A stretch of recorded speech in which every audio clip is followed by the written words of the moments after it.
다 같이 사도신경 하심으로 우리의 신앙을 한 목소리로 고백하시겠습니다. 나는 전능하신 아버지 하나님 천지의 창조주를 믿습니다. 나는 그의 유일하신 아들 우리 주 예수 그리스도를 믿습니다.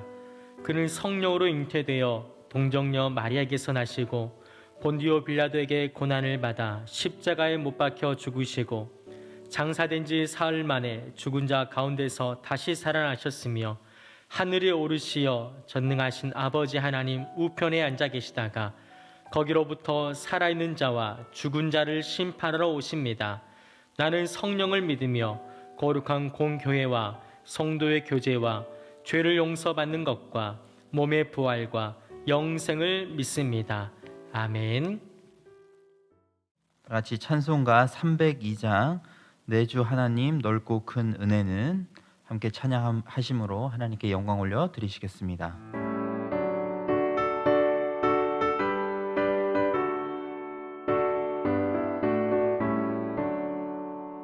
내 주 하나님 넓고 큰 은혜는 저 큰 바다보다 깊다.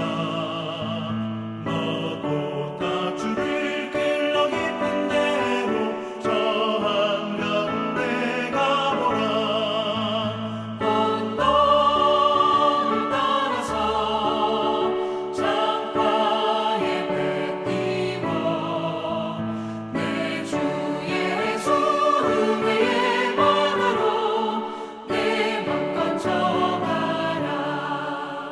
왜 너 인생은 언제나 거기서 저 큰 바다 물결 보고 그 밑 모르는 깊은 바다 속을 한 번 헤아려 한번아.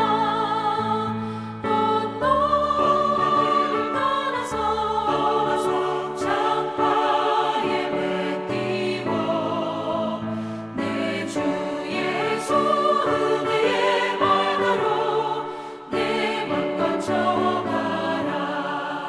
많은 사람이 얕은 물가에서 저 큰 바다 가려다가 찰싹거리는 작은 파도 보고 마음 약하여 못 가네. 언덕을 따라서 창가에 배 띄워 내 주 예수 은혜의 바다로 내 맘껏 져가라. 자 곧 가거라 이제 곧 가거라 저 큰 은혜 바다 향해. 자 곧 내 너를 저 깊은 데로 가라 망망한 바다로. 언덕을 따라서 창가에 배 띄워 내 주 예수 은혜의 바다로 내 맘껏 져가라.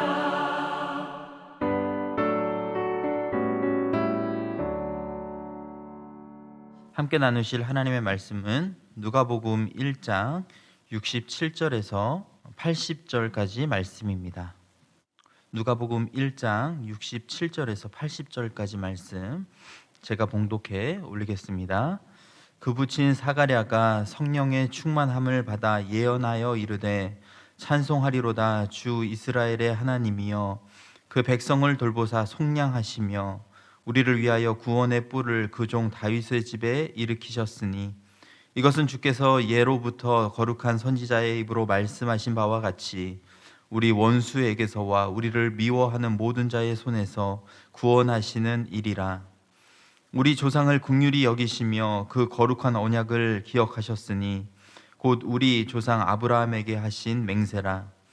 우리가 원수의 손에서 건지심을 받고 종일토록 주의 앞에 성결과 의로 두려움이 없이 섬기게 하리라 하셨도다. 이 아이여 내가 지극히 높으신 이의 선지자라 일컬음을 받고 주 앞에 앞서가서 그 길을 준비하여 주의 백성에게 그 죄 사함으로 말미암는 구원을 알게 하리니 이는 우리 하나님의 긍휼로 인함이라. 이로써 돋는 해가 위로부터 우리에게 임하여 어둠과 죽음의 그늘에서 앉은 자에게 비치고 우리 발을 평강의 길로 인도하시리로다 하니라. 아이가 자라며 심령이 강하여지며 이스라엘에게 나타나는 날까지 빈들에 있으니라. 아멘. 지난주 금요일 말씀 혹시 우리 성도님 기억하시는지 모르겠습니다. 누가복음 1장 57절에서 66절 말씀 우리가 함께 나누었죠. 그 말씀 가운데 세례 요한이 태어난 배경과 그의 부모였던 사가랴와 엘리사벳이 정말로 하나님의 특별한 긍휼 가운데 있었다라는 것을 우리가 함께 나누었습니다. 그런데 그들만 특별한 은혜 가운데 있었던 것이 아니었지요. 여러분과 저도 그 특별한 은혜 가운데 하나님의 구원하신 가운데 있는 거룩한 하나님의 백성이 되었습니다. 그래서 그 은혜로 오늘 또 승리할 수 있는 것이죠. 오늘 또 그 은혜와 사랑으로 승리하는 하루 되시기를 간절히 소망합니다. 자, 오늘 본문 말씀은요, 지난주 말씀에 이어서 세례 요한의 아버지였던 사가랴가 성령의 충만함을 받아 예언한 것을 기록하고 있습니다. 그러면 먼저 이 사가랴라고 하는 인물이 어떤 인물인지 한번 좀 보았으면 좋겠는데요. 사가랴는 유대 왕 헤롯 때에 아비야 반열에 있었던 제사장입니다. 네. 이스라엘의 제사장이었는데요. 사실 이 시대는 하나님의 묵시가 없었던 시대였어요. 하나님의 묵시가 없었다라는 이야기는 하나님께서 특별한 선지자를 이스라엘 땅에 보내셔서 말씀한 그런 일이 없었다라는 것입니다. 하나님의 개입이 인간의 역사 가운데 나타나지 않았다라는 것이죠. 구약 성서의 마지막인 말라기에서 누가복음까지 약 400년이라는 이제 공백기가 있었는데요. 이 시대는 영적인 암흑기, 즉 하나님께서도 어떤 일을 역사하지 않으셨던 그러한 시기였다라는 것입니다. 게다가 정치적으로도 이스라엘 민족은 로마의 지배하에 있었죠. 폭군 헤롯 안티파스의 압제 아래 있었습니다. 매우 힘든 시기에 이 제사장의 역할을 감당했던 사람이 바로 이 사가랴였다라는 거예요. 그런데 놀랍게도 이러한 영적인 암흑기, 신앙적으로 매우 살아가기 힘든 시대에도 사가랴는 아내 엘리사벳과 정말 모든 계명과 규례를 흠없이 잘 지킨 자라고 성경은 이야기하고 있습니다. 그런데 그랬던 그가 천사가 그의 기도에 응답을 가지고 왔을 때에 의심을 하게 됩니다. 자, 왜 그랬을까요? 왜 그는 그렇게 모든 계명과 규례를 잘 지켰음에도 불구하고 하나님께서 보내신 그 천사의 말씀에 아멘으로 화답하지 못하고 하나님의 놀라우신 그 기적을 축소하려고 하였을까요? 여러분, 이유가 있습니다. 그러한 기적과 능력을 경험한 적이 없었거든요. 그가 태어난 이래로 그러한 하나님의 놀라운 기적과 이적을 경험해 본 일이 한 번도 없었습니다. 하나님께서 인간의 삶에 개입하시는 것은 오랜 옛 이야기가 돼버렸었다라는 거예요. 그래서 의심을 하게 된 거예요. 모든 계명과 규례를 잘 지켜 행하지만 하나님의 놀라운 능력과 임재가 실제로 우리의 삶 가운데 나타나게 될 때에, 하나님의 음성이 들려지게 될 때에 우리는 그것을 어쩔 때는 의심할 수 있다는 거예요. 교회 생활을 잘 하시는 신앙적인 모범이 되시는 분들도 주님께서 실제적으로 내 삶에 들어와서 말씀을 하시고 기도에 응답을 해주시는 부분에 대해서 이거 뭐 그냥 우연이겠거니, 어쩌다 보니까 이런 일이 생겼겠지, 이렇게 생각하시는 분들이 의외로 굉장히 많이 있다라는 것입니다. 그래서 우리 성도님들도 알고 계신 재미있는 이야기가 있잖아요. 어떤 카톨릭 주교가 정말 하나님의 음성을 듣고 싶어서 성당 종탑 꼭대기에 올라가서 하나님 제발 저의 기도에 응답하여 주십시오, 하나님의 음성을 듣고 싶습니다, 이렇게 정말로 간절히 기도를 드렸대요. 그런데 정말 하나님께서 그래, 내가 여기 있다, 하늘에서 음성을 들려주신 거예요. 그랬더니 그 음성을 듣고 그 주교가 너무 놀라서 심장마비로 인생을 마감했더라. 이러한 이야기가 그래서 생겨난 것 같습니다. 예. 그런데 사실 이 이야기가 그냥 웃고 넘어갈 수 있는 이야기가 아니라는 거예요. 예. 우리가 정말 오랫동안 여러분 기도를 하지 않습니까? 그런데 정말 하나님께서 그래 내가 여기 있다 말씀하실 때 당당히 하나님의 음성을 듣고 놀라지 않을 수 있을까 생각을 해보게 되는 거예요. 어쩌면 기대 없는 그냥 허공에 날리는 기도를, 의식적인 기도를 우리는 하고 있는 것은 아닐까 생각이 되는 것이죠. 그래서 우리 신앙에 있어서 물론 계명과 규례를 잘 지켜 행하는 거 너무나 중요한 일이지만 이 하나님의 말씀이 실제로 내 삶에 역사를 하고 기도의 응답이 일어나게 될 때에 그것을 하나님께서 행하신 일로 믿고 살아가는 것, 의심을 하지 않는 것 또한 매우 중요한 일이라는 거예요.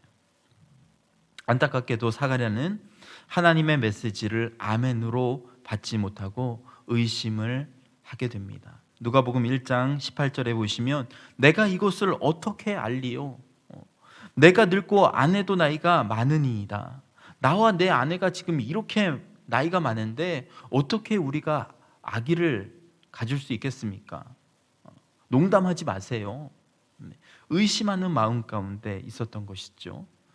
결국 그는 어떻게 되었습니까? 벙어리로 10개월을 지내야 했습니다. 여러분 10개월이라는 시간 어떻게 보면 짧은 시간이지만 어떻게 보면 긴 시간이잖아요. 그 시간을 벙어리로 지내야 했다라는 거예요. 후회도 많이 했겠지요. 고민도 많이 했을 것입니다. 하나님께로부터 받은 사명에 대해서도 아마 생각을 했을 거고요. 후회도 참 많이 했을 것 같아요. 무엇보다 그가 얼마나 많은 기도를 하나님께 그 시간 가운데 올려드렸겠습니까? 눈물로 정말 많은 기도를 그가 하나님께 드렸을 겁니다.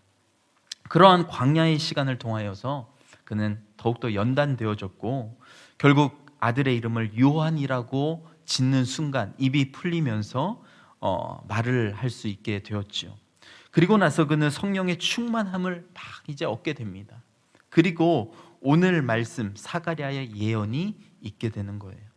그래서 오늘 본문의 말씀 사가랴의 예언이 시작되게 되는데요. 오늘 말씀을 보시면 먼저 찬송하리로다 주 이스라엘의 하나님이여 하면서 하나님을 찬양하고 있는 모습을 우리는 볼 수 있습니다.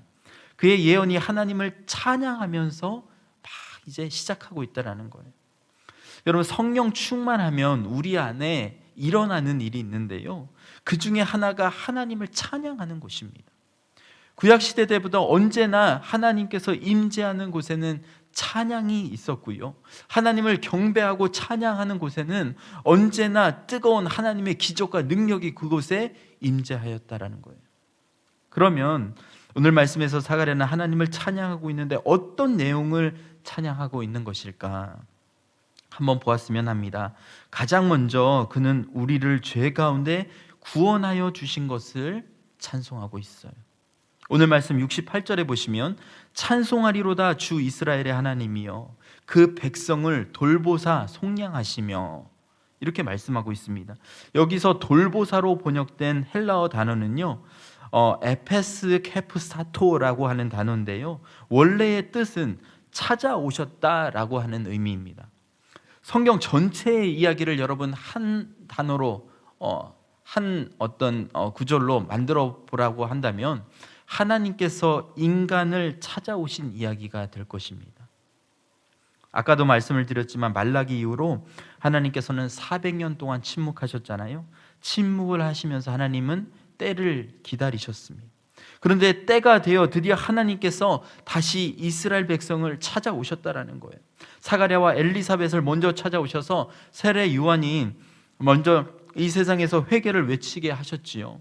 그리고 나서 예수 그리스도를 이 땅에 보내심으로 인간의 모든 죄악의 벽을 허물어 버리시고 우리에게도 주님께서는 찾아오신 거 아니겠습니까?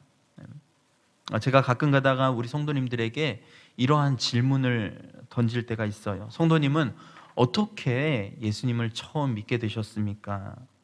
어떻게 교회를 처음 나오게 되셨나요? 이렇게 여쭈어 때가 있어요. 그러면 성도님들께서 이제 대답을 해 주시는데요. 대다수의 성도님들이 정말 사연이 있으십니다. 그분들의 과거를 들으면서 저는 정말 깜짝 놀랄 수밖에 없었습니다. 자신은 정말 믿을 수 없는 가정에서 태어났는데, 유교 사상을 너무나 중요시하는 가정, 불교를 믿는 가정에서 태어났는데 뜻밖의 어떤 계기를 통해서 주님을 만나게 되었다. 자신은 기독교에 대해서 너무나 부정적인 생각으로 가득 차 있었는데 어떤 뜻밖의 계기를 통해서 교회를 나오게 되었다. 자신의 남편은 정말로 자신이 교회 나가는 것을 싫어하고 핍박했는데 어떤 뜻밖의 계기를 통해서 예수님을 함께 믿게 되었다. 이렇게 말씀하시는 분들이 너무나 많이 계시기 때문입니다. 그분들의 고백을 종합하면서 제가 깨달은 사실은요, 우리가 주님을 믿을 수 있는 것은 우리가 대단한 능력이 있기 때문이 아니라 주님께서 우리를 찾아오셔서 그렇게 주님을 만날 수 있게 되었다라는 것입니다. 내가 잘났기 때문이 아니라, 내가 어떤 목표를 달성했기 때문이 아니라, 내가 어떤 사회적인 신분이 대단하기 때문이 아니라 주님께서 나를 긍휼히 여겨주셔서, 나를 너무나 불쌍히 여겨주셔서 나를 구원해 주시기 위해 나를 찾아오셨다. 여러분, 그렇기에 이것은 내 평생 잊을 수 없는 너무나 귀한 사건이라는 것입니다. 여러분, 정말 그렇습니다. 지난주에도 말씀을 드렸지만 주님께서 우리에게 주신 특별한 은혜 가운데 가장 감사한 것이 바로 우리를 찾아오셔서 영적인 눈을 뜨게 하시고 주님의 능력 가운데 우리를 구원하신 그 사건이라는 거예요. 만약 우리가 구원을 받지 못한 사람들이라면 어떻게 하나님을 찬송할 수 있겠습니까? 우리와 하나님과의 사이에 어떤 관계도 없다면 우리가 드리는 찬양이 무슨 의미가 있겠어요? 그것은 형식적인 그냥 노래일 수밖에 없는 것이죠. 따라서 내가 주님을 온전히 찬송할 수 있다면, 영으로 주님을 찬송할 수 있다면, 마음을 다해 찬송할 수 있다면 그것은 여러분 너무나 감사한 일이고요, 그 사실 자체가 내가 구원받은 백성 가운데 있다라는 그런 증거가 될 것입니다. 사가랴의 찬양 이유 첫 번째가 여러분 무엇이었습니까? 바로 하나님께서 우리를 찾아오셔서 구원해 주셨다. 주님께서 나를 구원해 주셨다. 다를 것 별로 없는 나에게 주님께서 구원받을 자격을 주시고 나를 찾아오신 주님, 그분이 내 삶에 찬양할 이유가 되신다라는 거예요. 그렇게 그분께 감사드리며 살아가시는 여러분과 제가 되시기를 간절히 기도합니다. 두 번째, 사가랴는 하나님께서 말씀하신 약속이 이루어질 것을 확신하며 하나님의 신실하심을 찬양하고 있습니다. 오늘 말씀 70절에 보시면 이것은 주께서 예로부터 거룩한 선지자의 입으로 말씀하신 바와 같이 라고 말씀하지요. 이스라엘 조상 때부터 하나님께서 하신 언약의 말씀이 있는데 이것이 반드시 성취될 것을 사가랴는 믿었다라는 것입니다. 사람은 언제나 약속을 하고서 지키지 못할 때가 있잖아요. 저도 저희 집 아이들하고 참 약속을 참 많이 하는데 지키지 못할 때가 너무나 많이 있어요. 부끄러운 모습을 보이는 것이죠. 약속을 지키고 싶어도 그럴 만한 능력이 되지 못할 때도 참 많이 있습니다.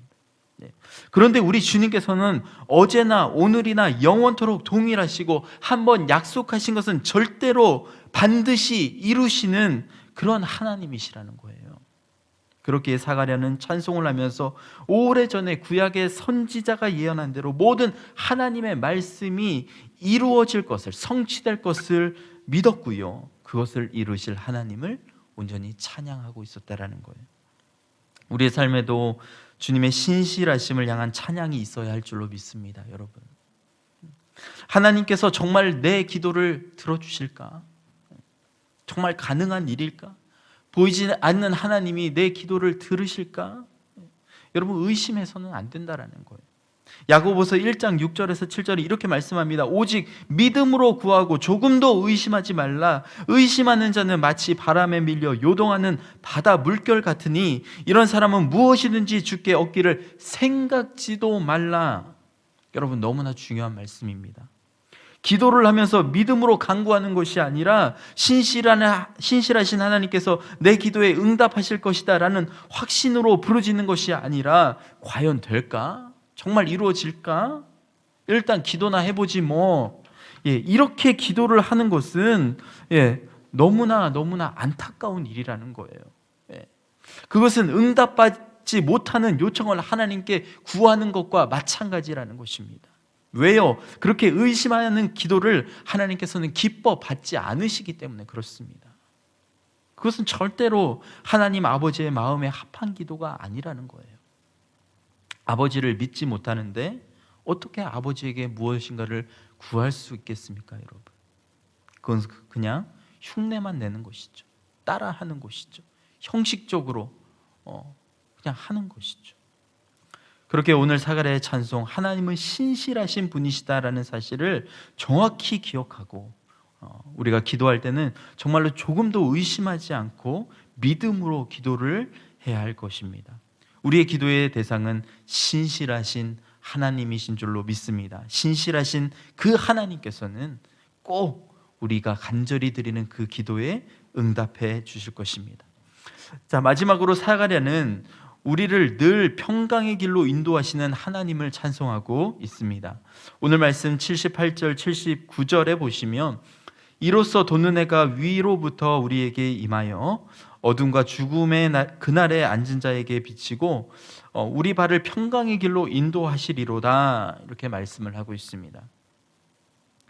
여기서 돋는 해가 여러분 무엇을 상징할까요? 그것은 우리의 메시아이신 예수 그리스도를 가리키고 있습니다.